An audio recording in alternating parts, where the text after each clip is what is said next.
Shalom.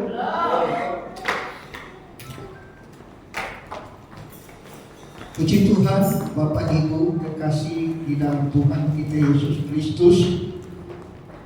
Sungguh ajaib sekalipun gembala kita tidak bersama-sama, tetapi kita percaya bahwa kita ada di rumah ibadah dengan satu tujuan, kita memberi hidup kita kepada Tuhan. Yang sudah di bangku silakan duduk supaya diberkati, jangan bolak-balik. Nah, Bapak Ibu, siapa rindu membawa berkat sukacita hari ini? Haleluya, mari angkat tangan. Oh puji Tuhan, sekalian semua mau diberkati oleh Tuhan. Saya percaya itulah setiap pergumulan kita. Mungkin Bapak Ibu datang di rumah ibadah, kita sudah lepas doa dulu. Jadi Tuhan tahu langkah kita ke ibadah. Makanya setelah kita duduk di rumah ibadah, tak apa yang kita membutuhkan selain kita mau bangkitkan rohani kita, mau bangkitkan rohani kita, roh kita. Selama hari penantian ada banyak persoalan yang kadang-kala membuat kita nangis, membuat kita stres, membuat kita tidak bisa berbuat apa-apa. Kami kemarin ikut seminar mengenai gay dan lesbian. Ternyata gereja banyak sampai pendeta jatuh karena pengaruh. Membantu doa supaya mereka bertobat, ternyata pendeta juga belum bertobat. Dan ini kita cegah, jangan sampai dia hadir di kita. Itu bisa merusak moral kita sebagai anak Tuhan, sebagai penanti hari kedatangan Tuhan. Ini cara iblis menyusupkan dosa-dosa yang tidak nampak, tidak kelihatan. Di gereja gaya malaikat, wow, tapi di luar gaya harimau, mau menerkam. Nah, inilah yang kita perlu pelajari hari-hari ini. Saya tidak menginginkan ada di antara kita tidak beroleh selamat. Saya sebagai hamba Allah ada di Geraha Kurnia, dan ketika Bapak Ibu mengaminkan dan mengakui saya sebagai wakil gembala, marilah sama-sama kita mendukung dan bergandengan tangan supaya tujuan doa saya dan tujuan pelayanan saya kepada Bapak Ibu tidak akan sia-sia, karena kita mau bawa kepada satu tujuan, pada satu fokus, bahwa pada akhirnya kita mati, kita akan diam bersama dengan Yesus. Nah, puji Tuhan, satu ayat firman Tuhan yang saya mau bacakan buat Bapak Ibu, dan biarlah ini menjadi perenungan, dan mari kita mau dengar baik-baik sampai habis. Mungkin memakan waktu cukup sampai jam 1 kali, ya. Jadi kita dengar baik-baik, kita akan tangkap di sana. Oh, mungkin di sini, aduh, menegur saya Tuhan. Jangan marah pendeta, jangan ngambek di gereja, jangan lirik kiri, lirik kanan, jangan. Koreksi diri. Saya tidak menggali rahasia firman ini untuk menjadi satu tujuan saya menegur Bapak Ibu menentang, tetapi ada kemungkinan ini maksud Tuhan buat kita untuk membereskan hidup. Baik yang mendengar maupun yang berbicara, saya percaya dua-dua menerima berkat. Nah, kekasih dalam Yesus Kristus, mari kita bangkit berdiri menghormati Injil Matius pasal yang kelima, ayat yang ke-37. Injil Matius pasal 5 ayat yang ke-37. Ini bagus sekali firman Tuhan. Injil Matius pasal yang ke-5 ayat 37. Jika sudah dapat, kita akan baca bersama-sama. Oke, sudah dapat? Amin. 2, 3. Jika ya, hendaklah kamu katakan ya. Jika tidak, hendaklah kamu katakan tidak. Apa yang lebih daripada itu berasal dari si jahat. Sekali lagi, jika ya, hendaklah kamu katakan ya. Jika tidak, hendaklah kamu katakan tidak. Apa yang lebih daripada itu berasal dari si jahat. Haleluya. Silakan duduk. Nah, kekasih dalam Yesus Kristus, saya angkat sebuah judul, jadi teladan yang baik. Coba korek sebelah, jadi teladan yang baik. Haleluya. Katakan sekali lagi, jadi teladan yang baik. Haleluya. Karena kita kadang-kala tanpa sadari, mulut ini, waduh, ini lidah ini, kadang dia istilahnya enggak ada guru, terlalu liar dia. Kalau berbicara tanpa dipikir dia udah ngomong. Anak ini begitu. Nah, makanya disinilah kita mau menjadi sebuah kehidupan yang baik, yang enak dipandang, enak didekati, enak ngobrol bareng-bareng. Wah, itu hal yang luar biasa. Apalagi kalau ada ngopi, luar biasa. Saya tunggu-tunggu kalau ada jemaat datang di rumah, semua sudah siap. Tapi waktu saya dingin dan panas, ya cepat sembuh. Saya memang sengaja lebarkan. Kalau ada yang kunjungin, saya mau ajak dia makan bareng-bareng. Karena kadang nafsu makan hilang. Tapi gak ada satu yang datang. Padahal semua sudah ada, bapau ada, apalagi mah. Wah, itu. Makanya kemarin saya juga dalam keadaan dingin, panas di jalan, ikut seminar, sembuh di kursi, lagi mendengar ceramah yang luar biasa. Saya punya keyakinan, saya punya iman. Saya gak ada duit ke rumah sakit, di puskesmas. Gembala bilang baru di puskesmas. Desi bilang iya om, di sana ada. Tapi mikir-mikir, lebih baik duduk, doa, minta kekuatan dari Tuhan. Akhirnya pemulihan terjadi. Haleluya. Sampai saat ini saya boleh berdiri, semua ini karena anugerah Tuhan. Haleluya. Jadi kekasih dalam Yesus Kristus, di sini satu ajakan Tuhan bagi kita, supaya kita sebagai orang percaya, hidup bukanlah tentang siapa yang baik, tetapi siapa yang bisa berbuat baik dan bukan pura-pura baik. Amin. Saudara mau berbuat baik? Berbuat baik. Sekali lagi kita tangkap, hidup bukanlah tentang siapa yang terbaik, tetapi siapa yang bisa berbuat baik dan bukan pura-pura baik. Haleluya. Mari kita mau berbuat baik. Berbuat baik itu adalah sebuah keinginan Tuhan. Kita mau melakukan sesuatu yang baik demi untuk menyenangkan hati Tuhan. Berbuat baik bukan dengan kata-kata manis. Kita berbuat baik. Kalau ada orang yang cuma dekat-dekat masuk parit, atau orang Manado bilang mau masuk got, tegur, jangan tegur. Sayang, mari, jangan. Tegurlah dia, supaya semakin dia menyadari, dia akan berubah. Saya percaya. Tetapi Bapak Ibu, di saat kita menegur, kita terus mengoreksi sedalam apakah kita di dalam kehidupan rohani kita. Banyak orang sok rohani menegur orang, kita sendiri nggak mampu ditegur orang.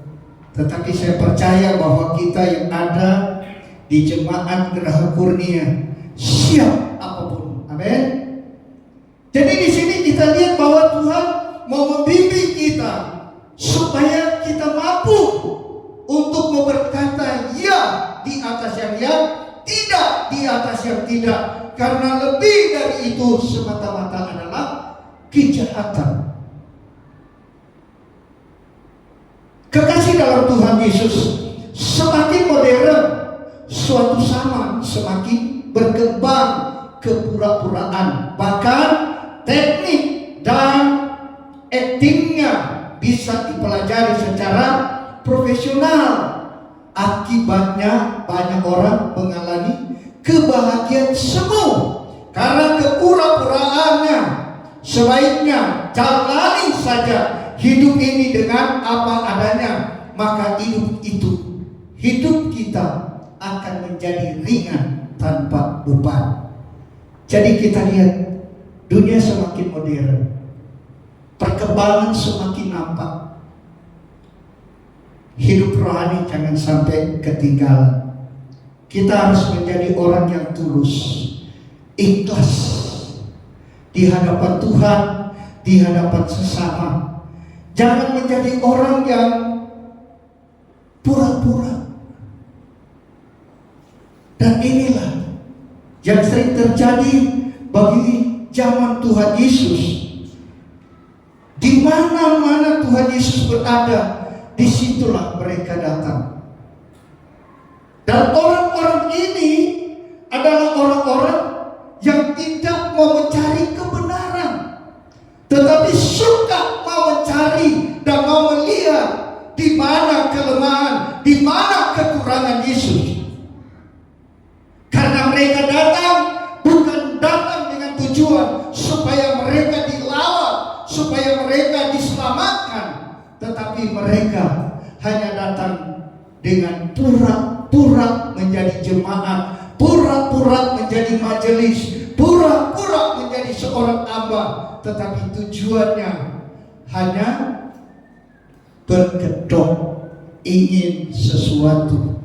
Makanya saya percaya ini ada sebuah pelajaran bagi kita sebagai orang percaya yang ada.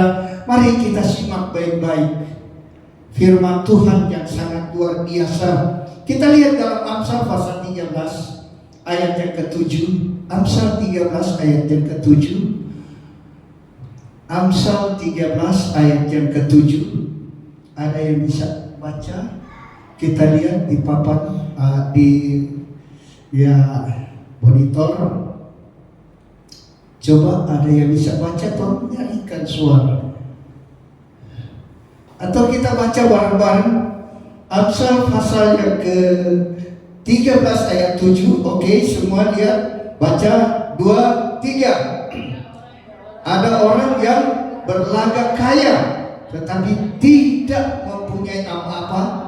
Ada pula yang berpura-pura miskin tetapi hartanya banyak. Haleluya. Ulang lagi kita baca, sedap sekali, enak. Ada orang yang berlagak kaya tetapi tidak mempunyai apa-apa.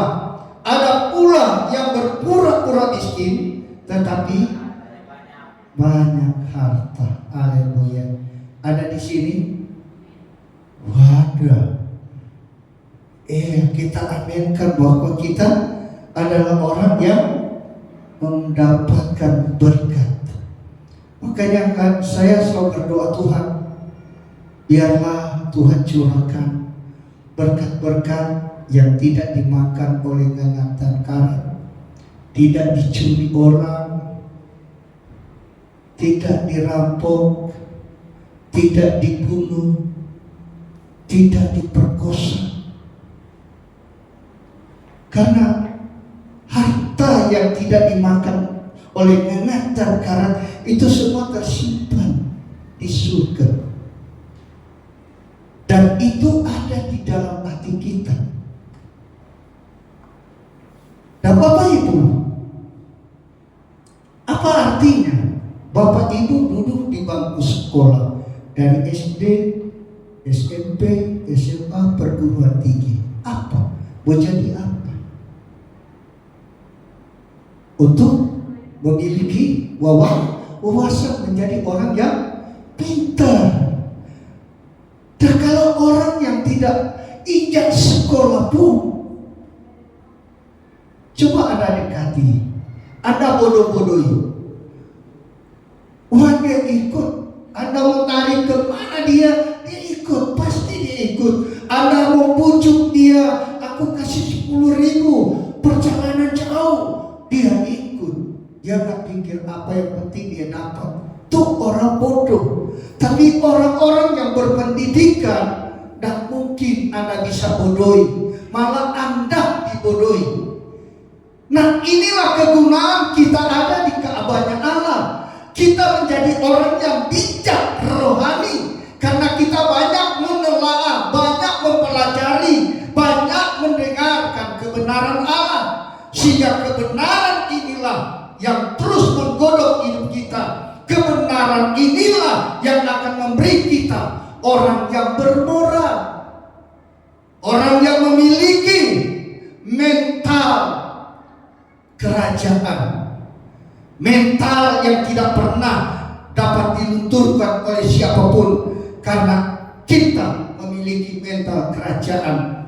Jadi di sini kita lihat Alkitab berkata ada orang yang berlagak kaya tetapi tidak mempunyai apa-apa. Ada pula yang berpura-pura miskin tetapi hartanya banyak. Saya suka nonton seperti itu video-video singkat pemain-pemain anak-anak Jawa. Wah, mereka kadang-kadang ya memperlihatkan hal itu, bahwa ada yang datang berlaga bos. Wah, ada yang datang kayak ya orang pemulung, bawa karung, bawa lagi yang akhirnya yang bos ini fitnah yang pemulung ini. Ternyata si pemulung ini yang punya perusahaan. Wah, akhirnya dia dipermalukan dan sebagainya dan sebagainya. Ujung-ujungnya menguji karyawan-karyawan yang bermental apakah dia. Ternyata banyak karyawan-karyawan yang bermental goblok. Gereja tidak ada. Gereja jangan demikian. Gereja harus bertumbuh. Karena tujuan gereja kita akan menjadi serupa segambar dengan Kristus. Jadi kita harus lihat patron kita kepada Yesus. Kita harus melihat bagaimana sikap Yesus manakala dia datang melayani umat-umat Tuhan. Bagaimana dia berdiri, bagaimana dia berbicara, dan bagaimana dia melawan orang-orang. Itu ada di dalam hidup Yesus dan sudah tertera di dalam Alkitab, firman Allah dari Injil Matius sampai kitab Wahyu. Itu semuanya adalah menggambarkan surat Yesus yang harus kita baca, harus kita teliti, sehingga kita mendapatkan karakter Yesus yang karakternya harus melekat dalam hidup kita, sehingga kita menjadi orang yang sempurna dikala kita berkata hidup ini belum sempurna. Untuk belajar menjadi orang yang sempurna, menjadi orang yang memiliki integritas, manusia yang utuh, manusia yang prima, bukan kita dapat di perguruan yang tinggi, bukan kita terus melewati teologi tarata 1, 2, dan 3, STH, MTH, doktor. No. Saya sudah teliti, banyak orang yang sudah memiliki doktor tetapi masih menyimpang, hidupnya juga masih amburadul, belum sesuai. Makanya saya berkaca di sana, saya nggak mau seperti ini. Saya harus belajar dan belajar. Saya harus belajar bagaimana saya memampangkan hidup di tengah-tengah jemaat, di tengah-tengah masyarakat. Bagaimana saya berdiri, berbicara di tengah-tengah jemaat, membawa kabar mendatangkan berkat, ataukah cuma seperti awan yang tidak berair, awan kering? Tetapi saya percaya ketika kita simak baik-baik kebenaran firman ini, jika orang yang kaya pura-pura miskin, mungkin saja mereka rendah hati, atau mungkin juga karena kikir. Ada kira-kira ya. Ini cuma gambaran. Coba kita jalan kemana-mana, ketemu orang kaya, yang pura-pura jadi orang miskin. Apalagi kalau di jalan, di Manado itu banyak sekali. Di jalan kalau ada pembangunan gereja, wais, itu sudah bikin, baru taruh pakai toa besar-besar, udah mobil meluncur dari sebelah timur. Ya Bapak Ibu, kalau ada sisa dari pasar, iya, mulai minta-minta, ketemu yang bawa Volvo. Wah, puji Tuhan Bapak Ibu yang ada di mobil, mobil mewah. Wah, kelihatannya kaya, tetapi pura-pura miskin. Kasih berapa? Cuma 20.000. Tetapi yang miskin kasih 50.000. Haleluya. Makanya di sini mulai terlihat, mulai nampak, dan mereka mulai memilah-milah. Wah, ini kaya tapi enggak kikir. Ini kaya royal. Oh, luar biasa. Kalau kita mau kasih proposal, pasti dia isi, pasti dia muat. Akhirnya sampailah ke telinganya, wah, kalau ada datang bawa proposal, ya dia pesan pada pembantunya, tolong ya kalau ada yang datang bawa proposal, bilang ya, Bapak nggak ada, Bapak mau tidur. Wah, pas datang lagi di pembantu polos-polos lagi. Iya, dia kontan. Maaf ya Bapak Ibu, Bapak bilang Bapak ada keluar, nggak ada. Tapi Bapak dekat di kamar tidur. Malu, bukan malunya yang tuan rumah, tetapi yang datang yang malu. Nah ini, makanya di sini kita harus pahamilah bagaimana kehidupan kekristenan, bagaimana kehidupan rohani kita. Sebagai orang percaya, kita harus loyal. Kita harus loyal. Makanya Bapak Ibu, kalau kita mau menolong orang, doa itu sudah cukup. Apalagi kalau kita beri, wah itu luar biasa.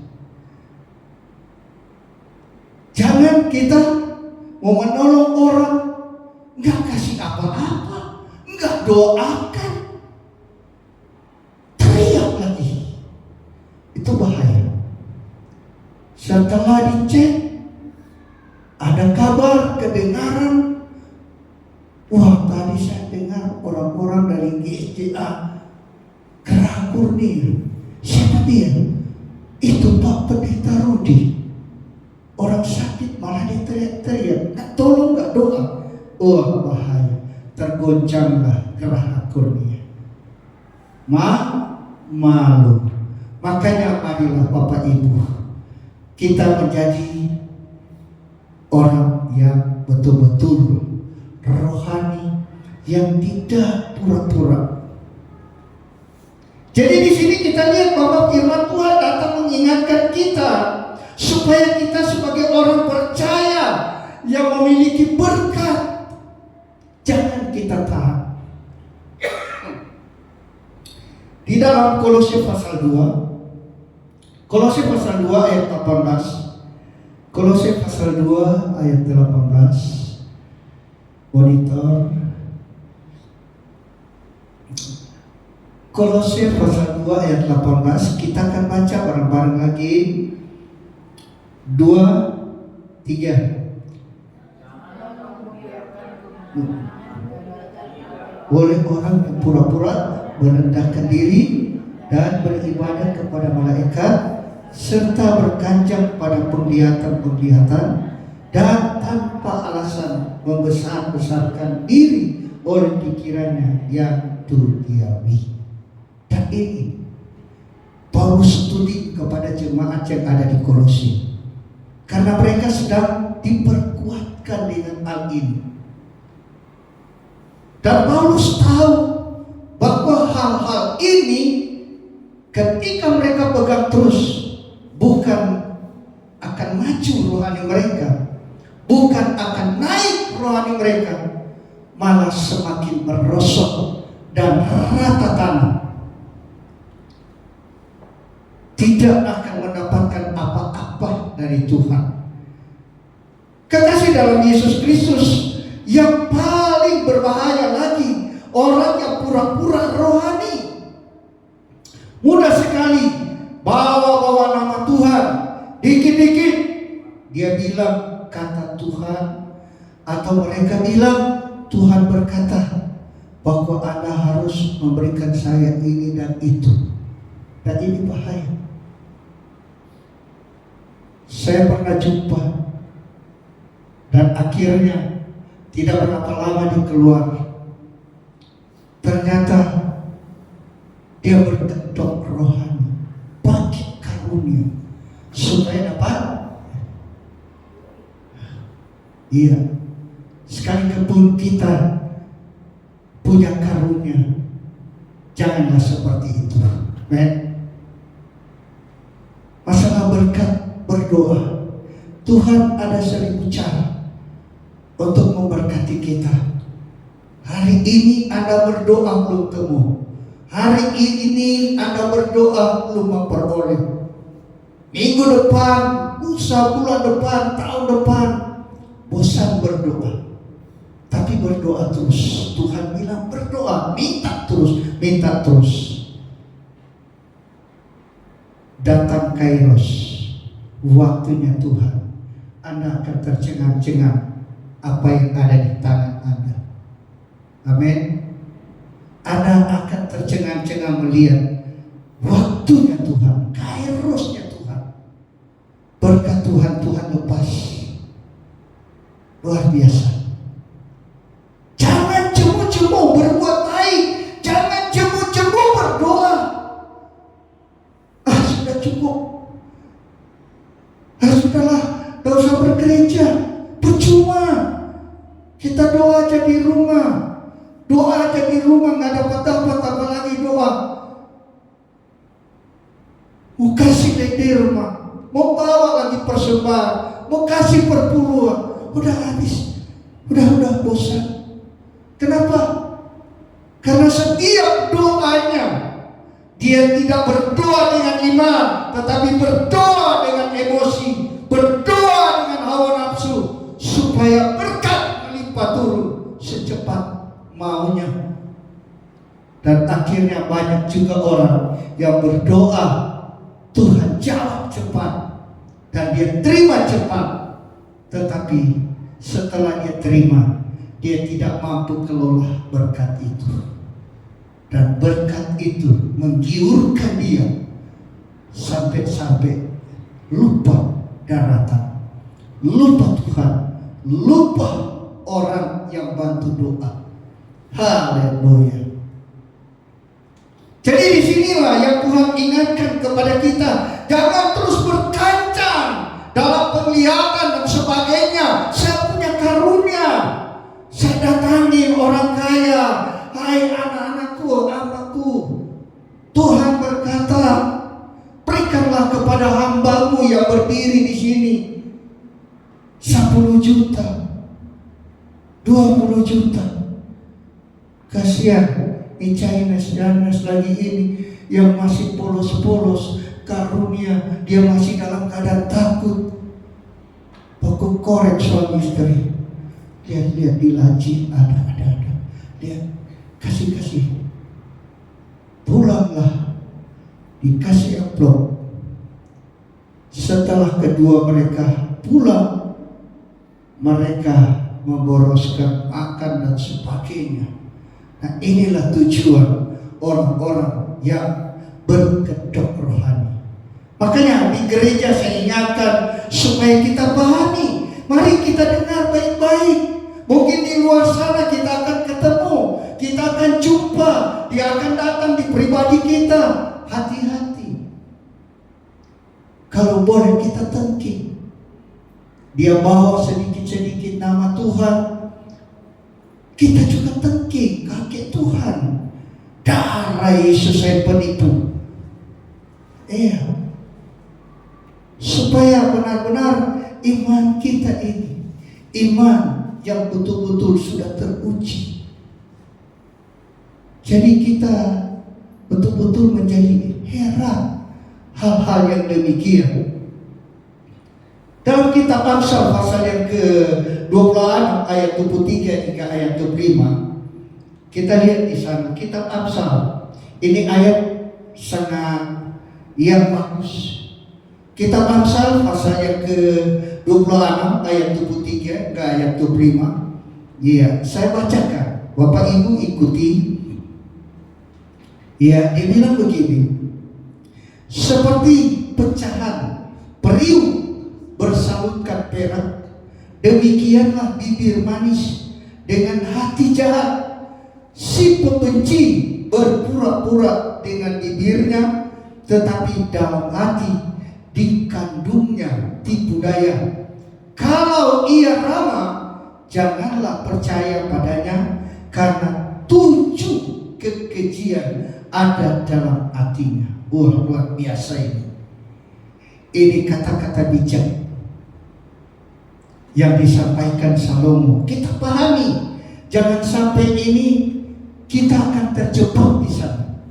Kita tangkap baik-baik. Sebab manusia hari-hari terakhir ini adalah manusia-manusia yang licik.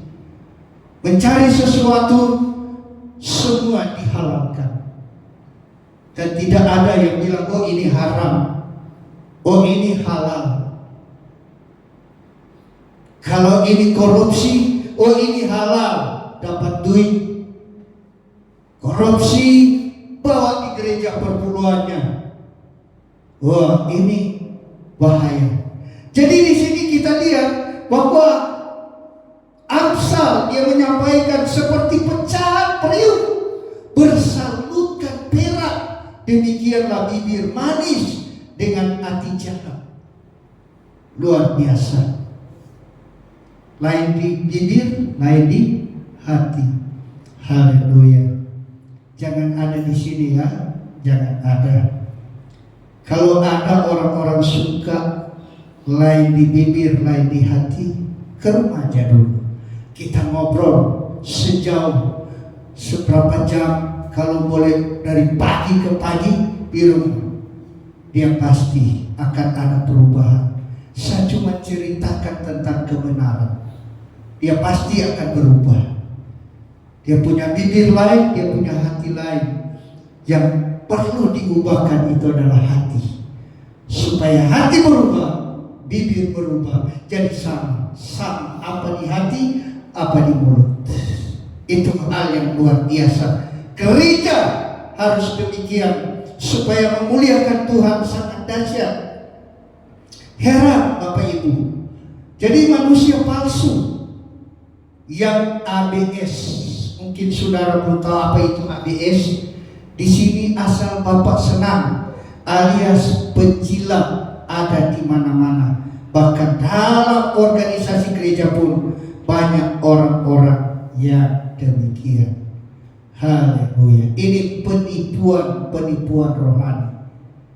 Iya, manusia palsu yang ABS asal Bapak senang.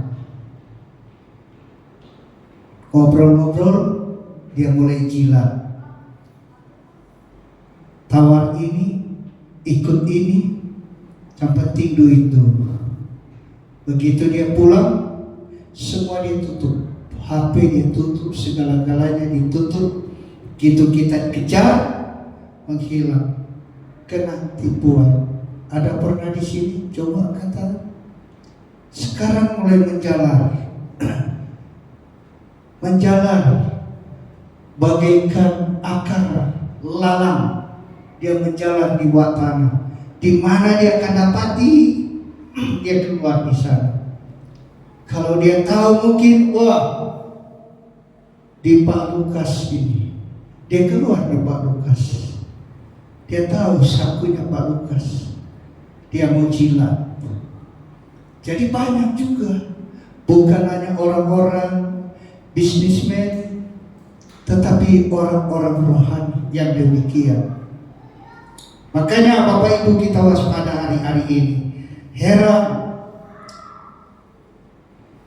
ayat-ayat yang paling terakhir bagi kita di dalam Roma pasal 12 ayat yang ke-9. Roma 12 ayat 9. Saudara perlu kita catat ayat-ayat ini. Roma 12 ayat 9. Dan yang paling terakhir di dalam 1 Korintus 10 ayat 32, 33. Roma pasal yang ke-12 ayat 9, dia bilang begini, hendaklah kasih itu jangan pura-pura, jauhilah yang jahat dan lakukanlah yang baik. Amin. Saudara mau mengasihi? Mau mengasihi? Saudara mau mengasihi? Kasihlah dengan ikhlas. Amin. Kalau nggak ada, bilang nggak ada. Ya di atas yang ya, tidak di atas yang tidak, itu jujur. Itu baik. Baik di mata Tuhan. Terserah dia mau bilang apa, ya kan? Dia mau bilang apa, terserah dia. Tapi saya sudah jujur. Saya udah ikhlas. Saya kasih ini aja ya. Udah. Kalaupun dia bilang nanti aku ganti ya 2 minggu, gak usah harap. Gak usah harap. Berdoa aja, Tuhan berkatilah, berkatilah, berkatilah. Dan tanpa kita sadari, dia sendiri datang, aku punya utang, terima. Nah ini, jadi kita nggak berpura-pura, kita mengasihi. Sebab apa yang ditabur orang itu yang akan dituai. Amin. Saudara mau tuai baik, mau tabur baik, saudara akan tuai kebaikan. Amin. Taburlah yang baik, baiklah kepada sesama. Saya kadang-kadang kalau di rusun, yang ada orang mau buka gimana, saya tetap menyapa. Saya punya selamat pagi, selamat siang, selamat malam, tetap ada. Kadang orang lewat sore, dia cuma lewat, saya bilang, tapi saya cuek aja. Senyum aja. Gak usah kita mau peduli atau kita mau simpan. Nanti kalau ketemu, cuek aja, balik aja. Jadi inilah yang Tuhan ingatkan kepada kita. Akhir firman Tuhan saya bacakan di dalam 1 Korintus 10 ayat 32, 33. Yang berkata, janganlah kamu menimbulkan syak dalam hati orang baik, orang Yahudi atau orang Yunani maupun jemaat Allah. Sama seperti aku juga berusaha menyenangkan hati semua orang dalam segala hal, bukan untuk kepentingan diriku, tetapi untuk kepentingan orang banyak, supaya mereka beroleh selamat. Amin. Jadi kita pegang tujuan dan maksud Paulus kepada jemaat yang ada di Korintus, supaya semua diberkati oleh Tuhan. Demikian firman Tuhan. Kiranya dengan firman ini kita dikuatkan, kita diberkati, dan kita mendapatkan pegangan hidup di hari-hari ini.